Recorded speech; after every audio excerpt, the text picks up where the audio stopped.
Hey everyone, and welcome back to some more Monster Prom. Now, the video that I uploaded during my weeks of Halloween did pretty well, so I figured I'd play this again for you guys, especially since I had the DLC to do as well. So without further ado, let's jump into Monster Prom second term. So here we go. One player, second term. For this video, we'll do a short game.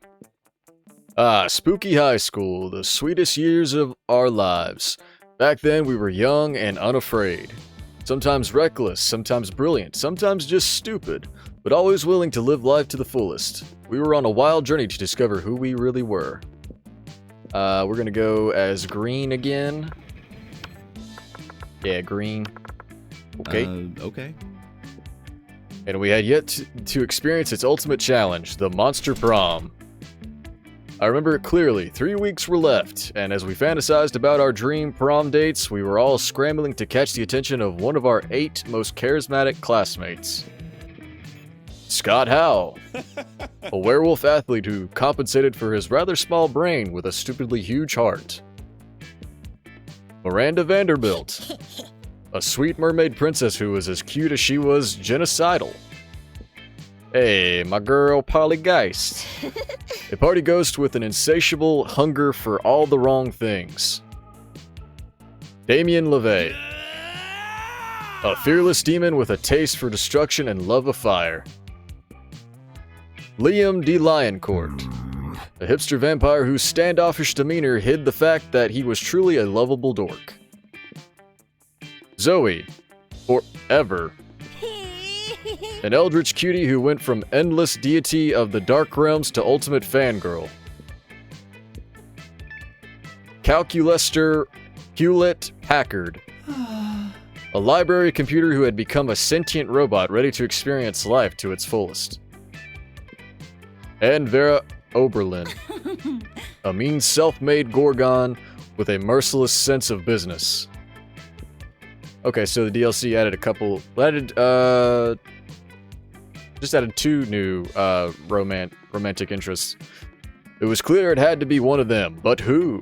We only had 3 weeks left. We only had 3 weeks to choose our prom date, and even more daunting, we only had 3 weeks to woo them and conquer their heart. But as I already said, we were young and unafraid, and we were ready to start. Welcome to Monster Prom's stupidest pop quiz ever. All minds are rotten, but they are rotten in so many different ways.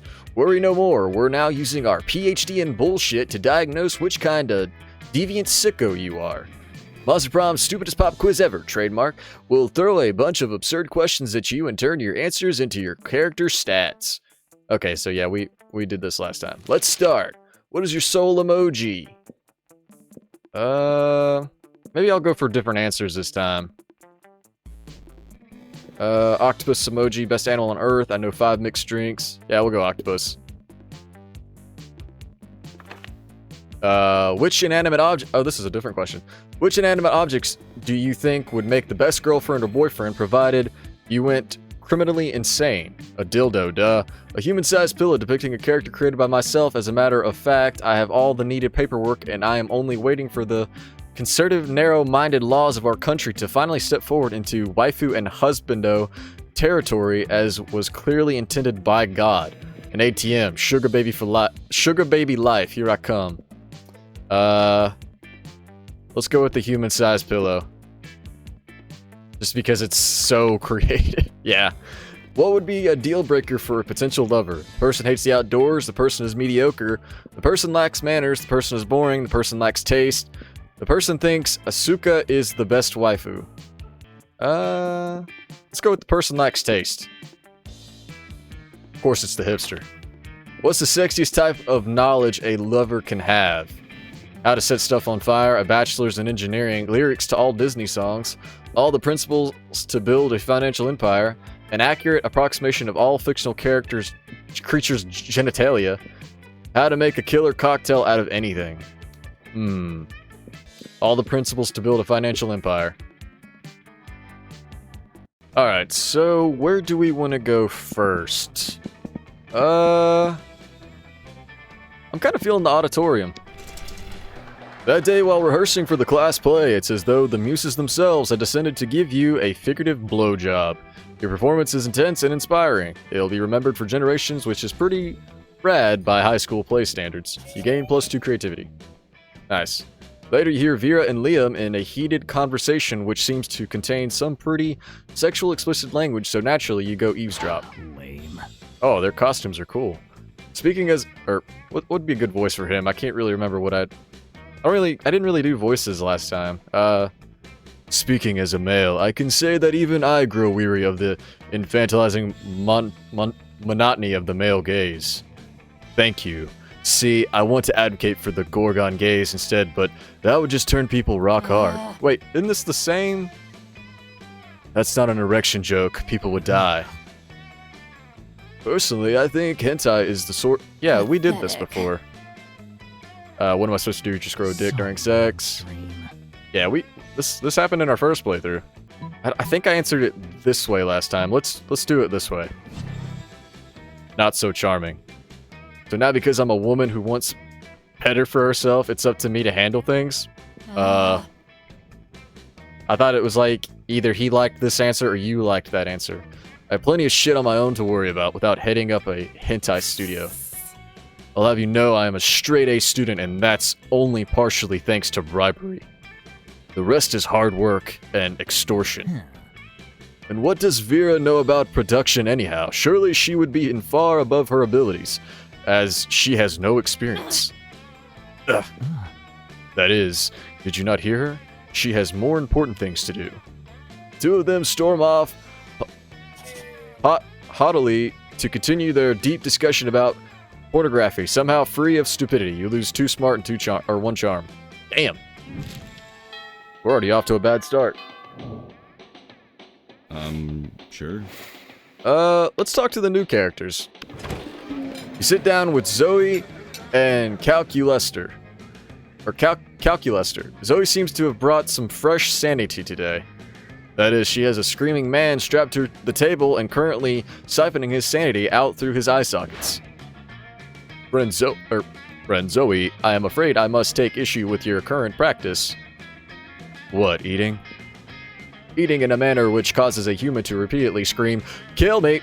while voiding his bowels and bladder. It does not seem nice. Are you for real? Look, I was born this way, okay? Well, not so much born as ripped from the fabric of reality itself and animated with equal parts raw malice and the concept of despair. But still, don't judge me. I do not possess the necessary firmware to judge you, Zoe. I do, however, wish that you would find another way to attain sustenance. You can't stand to see these two at odds. Maybe you could convince Zoe to change her ways, or convince Calculester that they don't need they don't need changing. Zoe, why don't you eat this vegan brownie I brought instead? Oh, come on, Calculester. Sanity isn't even one of the top 5 worst things Zoe could be devouring from this dude. That is true. Status. Skeptical. Please list 5 things worse to devour from this man than his sanity. Oh, that's easy. Deep-seated insecurities is one. Poop is another. The crippling fear of death present in all mortals. Pee, and worst of all, opinions. Are his opinions really that bad? Well, he's a prominent user on Reddit. Understood. Analysis complete. Sanity is an acceptable food substitute compared to several things that are worse. Nice. It's like I always say, when life gives you lemons, compare those lemons to the all-consuming void. The void is way worse than a couple of lemons. You couldn't agree more, mostly because you're interested in smooching Zoe, but still. Alright, let us go... Let's go to class. That day you listen to your elders and learn valuable lessons. Sometimes, after all the monster nonsense... Okay, yeah. Ain't too smart. You're trying to focus on your own love life, but the sloppy makeout sounds coming from Violet and Tate are making it difficult. Wait, who's that guy? Take that somewhere else. My snakes will never be able to digest their food if they have to watch this disgusting display. Yeah, my fanfiction muse is running running for the hills. How am I supposed to write romance when the two of you are making it look so unappealing? No surprise you're alone. These are new characters. Well, sounds like somebody is a little bit jealous of our amazing, perfect, wonderful relationship. We're not bothering you. We're not bothering anyone. You commented on my fan fiction. Still not as romantic as Every Day with My bae. And then a bunch of heart eye emojis and stars, also the kimono emoji. Why did you comment the kimono emoji? You see, Zoe, this is why it's better to be a strong, independent nightmare creature. Terrifying women terrify women. Mm-hmm. Oh, these people are like... Oh, I see, okay. You don't know what you're talking about. Green, you're always trying to romance your classmates in various unlikely ways. It's a couple versus a pair of people who don't understand the joys of being in a couple. Go on and be the tiebreaker. Well, if Zoe and Vera don't want to be in relationships, it's going to be hard to get them in a relationship with you. Time to convince one of them.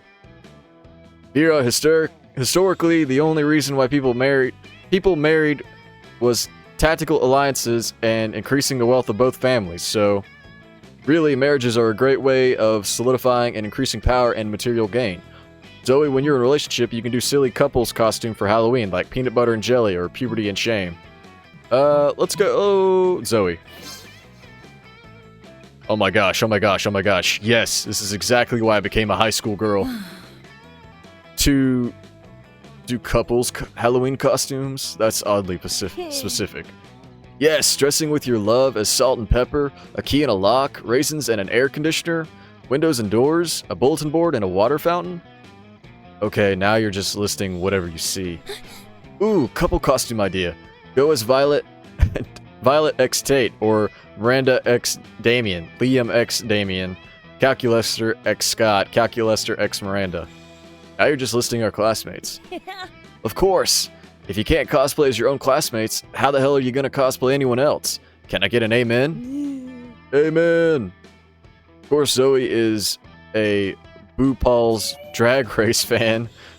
Point is, you made her super happy. Maybe one day she'll cosplay the couple of... She'll cosplay the couple of Zoe X Green, plus 2 creativity and 1 charm. Nice. We're just cruising along. Week 2 morning. Sure. I thought I could go to the track field. I guess not. Let's check out the library. I was just like... Ellie butt crush. That day you spend some time on the library's PC, managing your start kicker. You deceive lots of people with a sensationalist video and impossible promises. Nice. You gain plus 100,000 money, but also everything goes to cover costs and you keep only plus 2 money. Chilling with Zoe, watching her draw cute little chibi characters getting eaten by nightmare fluid when Leonard slides into your midst. Who the fuck is this?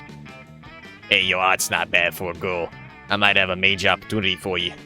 Oh, cool. As much as I hate your casual sexism, I love opportunities. What's up? I'm looking for someone to do a custom drawing for my YouTube channel. It'll be me, but with sunglasses and my muscles are huge. And you can tell from my facial hair that I'm right about everything.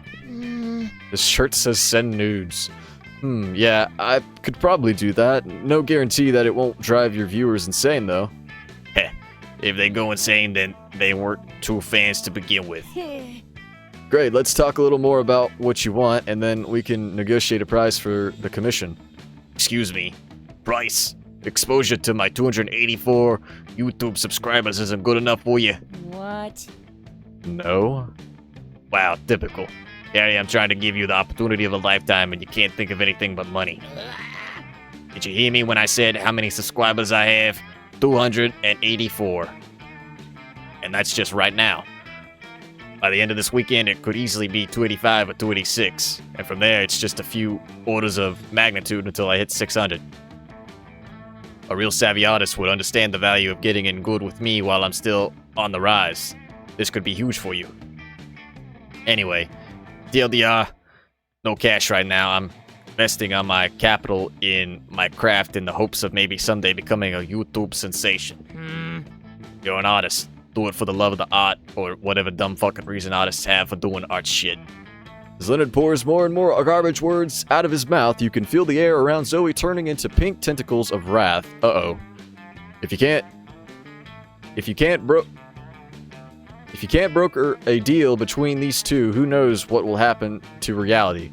Maybe you could convince Leonard to pay with something other than money.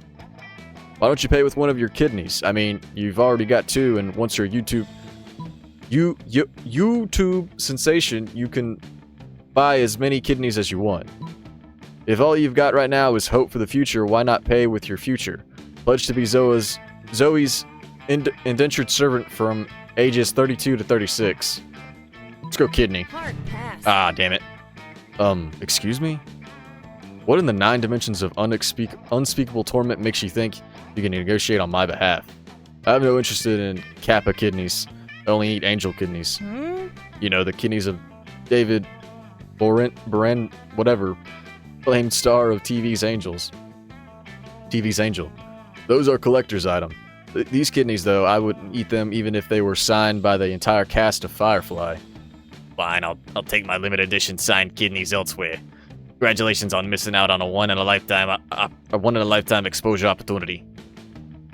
Leonard flounces away. Wait, does he really have his kidneys signed by the entire cast of Firefly? Now you're kind of jealous. You lose -2 fun and 1 smart. Dang, I am doing terrible this time. Let's go back to this table. Calculaster is enjoying a nice quiet lunchtime charge when Zoe interrupts his revere with a question.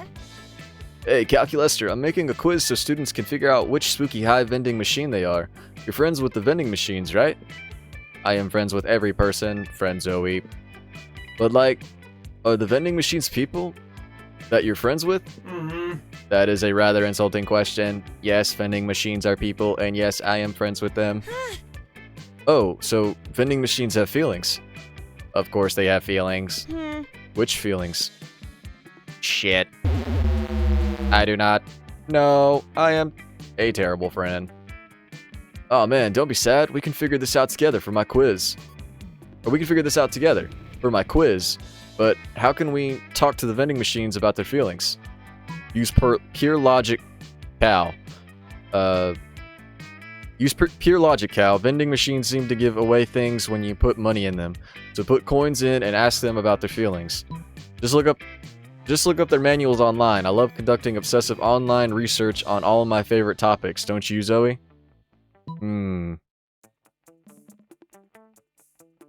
I guess we're going to be kind of going the Zoe route. I mean, I feel like she's a new character. And plus, I feel like we've been kind of hitting it off. But I'm not sure. We'll try this. OMG! Did someone say obsessive online research? Yes, it was green. Let's do it. Calculator, pull up the manuals. Manuals acquired. Opening section 23D. Discerning your vending machine's mood. It says here that there is an analog switch on the back of each vending machine that sets its emotional state. Let's go look. Huh. It looks like they're all set to crushing despair. Why are they set to crushing despair? That seems to be the factory default. Could we change it? Best not to tamper with factory defaults. Okay. Hey, Green. As long as we're doing exhaustive online research, want to go down an online encyclopedia trademark hole with me? There's not a hole you wouldn't go down with Zoe. Start at vending machine emotional states and end up at dark rituals specifically involving a cabbage. Interesting. Alright, week 2 evening. After this, we got one more week. Sure. Let's go outside. That day during recess, you start a half-hour rave that goes full crazy. You have no idea how it escalates so much, but at one point, there are like 300 people. Someone summons demons from a nightmare dimension. The consequences might distort the fabric of reality itself, but who cares? It's a rad party. Game +2 fun. You're partying your ass off with Zoe, Damien, and Liam when a holy throwing knife almost hits you in the face. You look up and, of course, it's the Slayer. She's sitting in the upper branches of a big tree, and she won't stop throwing deadly magic items. Cut that shit out. Can't you see I'm just trying to party? How am I supposed to mosh with your stupid projectiles everywhere? Seriously, what obtuse pathology possesses you to perpetually violate our bodily anatomy? Oh, a critical hit. Oh, it's this person. What? He said, why the fuck won't you stop throwing stuff at us? Oh, well, definitely not because I have a crush on one or more of you, and violence is the only way I know of expressing affection, as unhealthy as that may be. You have a crush? Oh man, this is totally going in my fanfic. This isn't possible. What? No, gross. The real reason I'm here is that I'm planning to enter a high-level dungeon on Monday, but I don't have enough XP. So if you all wouldn't mind getting killed by me real quick, it would really help me level up. If you could just suggest a better way for the Slayer to gain experience, maybe she'd leave you guys alone for a while, but what to suggest? Have you tried getting an internship at a mega corporation? I hear they pay in experience. You haven't had much success hunting so far. Maybe you need to target some lower level monsters. Have you heard of Spooky Kindergarten? Spooky Kindergarten! Unbelievable. What? Imbecile, don't you think that's the first thing I would have tried? I just came from Spooky Kindergarten and it's a dark and cursed place. Monsters have no soul, but children? Children have anti-souls. I saw a tiny vampire punch a tiny werewolf's teeth out over a carrot. Then he threw the carrot in a mud puddle. If there was a button that could press that gave them a piece of candy but killed 1,000 living beings with every press, they'd press it until it broke. And the diseases they carry, robust pestilences with their own rudimentary intelligence. I sprayed myself with disinfectant foam, toasted myself with a flamethrower, and hired 2 medically certified exorcists. And I'm still pretty sure I'm coming down with a cold. Prepare to die. Now I would rather sit up in this tree and throw knives at you, all then spend another moment in that unholy place. Man, I miss Spooky Kindergarten. At least when people threw knives at Spooky Kindergarten, it was for fun. Honestly, I'm still not entirely sure how I survived. There's a Spooky Kindergarten? Green, why didn't you tell me sooner? Now I've got to rewrite all my fics. Thanks for nothing. Damn. Damien and Liam flee the dance party to avoid the Slayer's constant knives. And you're left to answer Zoe's endless questions about your kindergarten experience. You lose -2 fun and 1 smart. Fuck. Man, I'm doing terrible. Alright, let us go to the gym. That day, an epic dodgeball match takes place. Everything seems lost, but you deliver an inspirational speech that fuels your team's spirit, leading to a spectacular comeback. You're clearly a natural-born leader. You gain +2 charm. Sweet. Everyone's favorite Eldritch cutie Patootie runs up to you, tentacles twitching with excitement. Green, did you hear? Did you hear? TV streaming platform is rebooting senior regular Samurai Frogs? I'm so excited, like, OMG. OMG is right. Oh, miserable gods of TV, why do you keep doing this to us? They're going to ruin SRSF for the next generation. Just like when the SJWs hijacked Human Hunters and they made that all-female reboot, and now young monsters will grow up watching that and never know true happiness. TV streaming platform already ruined Skater Cats from Venus and Ghetto Dolphins. Ghetto Dolphins? Now they're going to ruin the frogs too. I bet they're all going to be POC and women anyway. They probably won't even be frogs. I don't know that they are making them POC and women, but even if they were, aren't there female frogs? Ugh, you would say that. But aren't there? I'm so confused all the time, Leonard. Why are you like this? At that moment, a middle-aged man pops up from behind what you now notice is a cardboard cutout of a bush, clearly planted there for eavesdropping. Well, hello there, representatives of our sweet, sweet target demographic, he says. I couldn't help but overhear you succinctly, escapadingly a generic argument about reboots. We've indeed feared just such backlash from you whippersnappers. Tell me, do any of you have ideas for how we can guarantee this reboot will be a success? I bet it would absolutely impress any classmate you wish to romance. Pressing classmates you wish to romance? Holy shit! That's like your whole thing. Plus, you can't possibly let Leonard chime in, so... Well, people might criticize new graphic style, new characters, new voice actors, wait, what if you just air the same show from 30 years ago, but with the new name?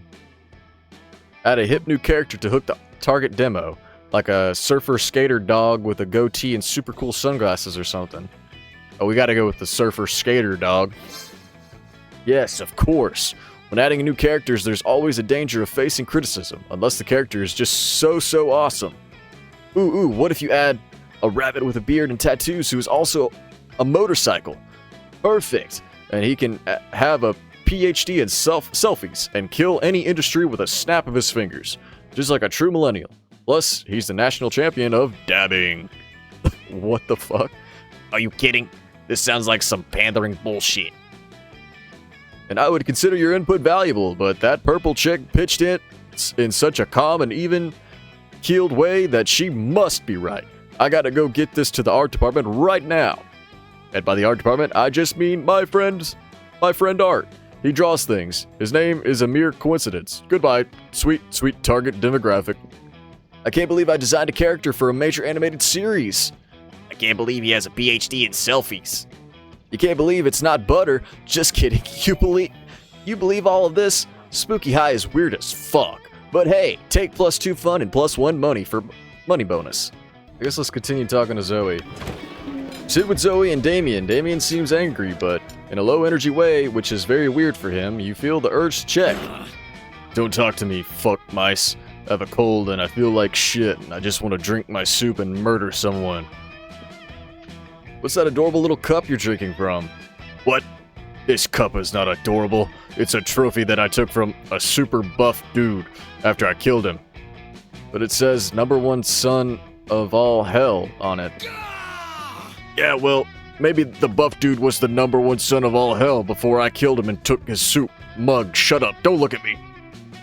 Okay. Well, if you have no sentimental attachment to it, I guess you'd sell it for me for 10,000 money? You're right. Or yeah, right, like you have that much money. Dude, I was an Eldritch deity devouring souls for centuries. You think I never took their swag along the way? Give me the cup. No, it's my #1 son of all hell mug, and you can't have it. Get away from it, with your tentacles, and your mouth, and your invasive questions. Why? Why should I get away? Why? They could go on like this all lunch, but maybe if you jump in, you can curry flavor with one of them. Zoe, watch this. Of course this cup couldn't belong to Damien. He's the #8 son of all hell at best. Leave Damien alone, Zoe. He can't sell or give this cup away because he's under a terrible curse. That means he must keep it in his possession. Probably this one. Ooh, I'm picking up what you're putting down, Green. Yeah, I guess you're right. Damien is a pretty lousy demon son. What? No, I'm not. No, I heard that you were. I heard that your dads don't even like you. No, that is a lie. My dads love me. My dads love me so fucking much. My dads love me so much that they had dwarven slaves in the 6th circle of hell forge me this #1 son of all hell cup. And they gave it to me because they think I'm the #1 son of all hell, and I'll treasure it forever. Yeah. Oh man, it would have driven me absolutely insane not to know whether that was his cup or not. I love when we get to see a glimpse into Damien's soft side. And hopefully you'll get a glimpse of Zoe's soft side on prom night. Ew, no wait, that sounded so skeezy, I take it back. Pretend I said something nice about our favorite Eldritch cutie pie instead. Prom! Alright, narrator. Alright, last day before prom. Sure. I think the only place we haven't been to is the bathroom. That day you skip class and just hang out in the middle, you just hang out in the bathrooms because you respect no authority. I guess some people just want to watch the world burn. By skipping class and hanging out in the bathroom, you give 0 shits, but you gain 2 boldness. Zoe bounds up to you with even more of a pep in her step, a tentacled step, than usual. Hey Green, aren't you so excited about the con coming up? Con? I know what you're thinking. Which con? Con, the Condiments Convention. Con, the Con Artist Convention. No, but it's Con, the convention for ultimate fans. And I thought maybe we could be ultimate fans together. Oh, that's sweet. So I guess what I'm trying to say is, and sorry if this is too soon to ask this, I mean, it's hard to determine the relative appropriateness of brief intervals of time when you've been around in various forms for millennia, but would you want to do a couple cosplay with me? I mean, if you can think of a good enough pairing. Hell yeah, you would. And you know the most perfect couple cosplay pairing ever. You suggest Naruto and Garfield.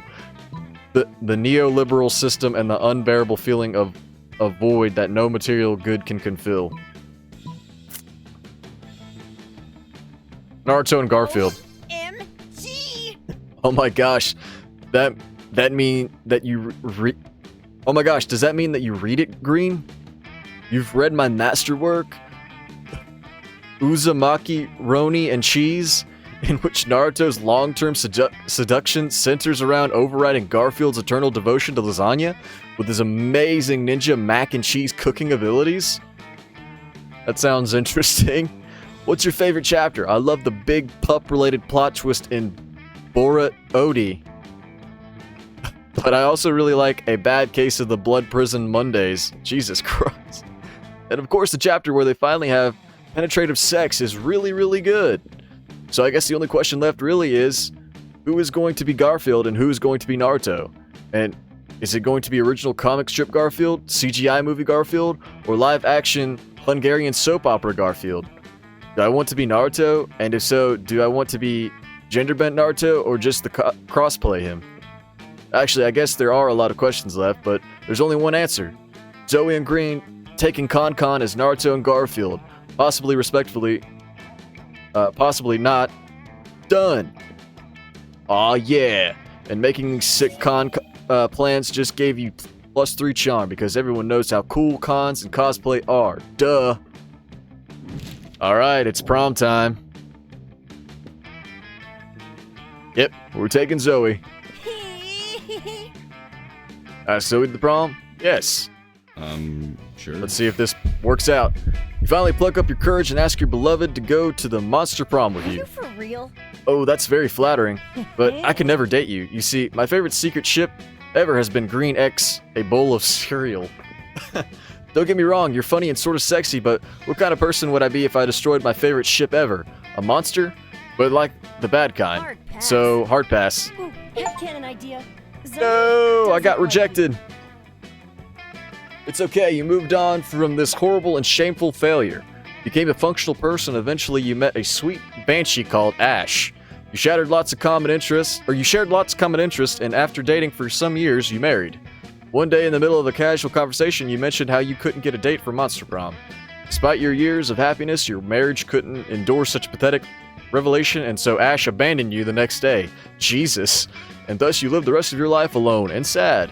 Never forget, Monster Prom is the most important thing. Dang. Zoe's quote, ooh. Most likely become a lasagna. Damn. Alright, well, that happened. Oh, so these are all the new characters. Those 3 weeks were maybe the most epic and absurd weeks of our lives. After the Monster Prom, we kept on living our lives, falling in love, battling for friendship, and learning about who we were and who we could be. Yeah, there's still so many characters that we did not see. You know what? Like it always does, life happened, and it was wonderful. Zoe's many years of researching obscure trivia for her steamy fanfics paid off. She got a job as a consultant at a company who makes fantasy sex toys based on beloved pop culture characters. Now she rakes in the big bucks, designing blueprints of stuff like the cock of the Demogorgon or the vagina of the Statue of Liberty. Miranda used her vast knowledge of serfs to get a job handpicking the best serfs for other people. Unsurprisingly, she ended up leaving her serfs to do the work. Liam honed his most admirable skill and got a job with it. He now designs Moment-gram filters. For those 3 weeks, the Monster Prom seemed larger than life, and then it was gone, just like that. The battle for Monster Prom might have ended then, but there were plenty of battles left in that war called youth.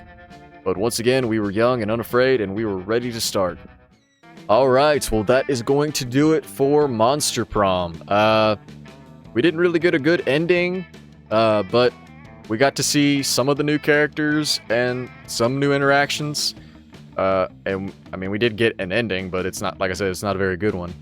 If you guys want to see this game some more, let me know down in the comments below, or give this video a thumbs up, and I'll play it again for you guys. I really enjoy this game. I think it's pretty funny. So that is going to do it. So thank you guys so much for watching. Keep rocking on, and I will see you guys in the next one. Peace.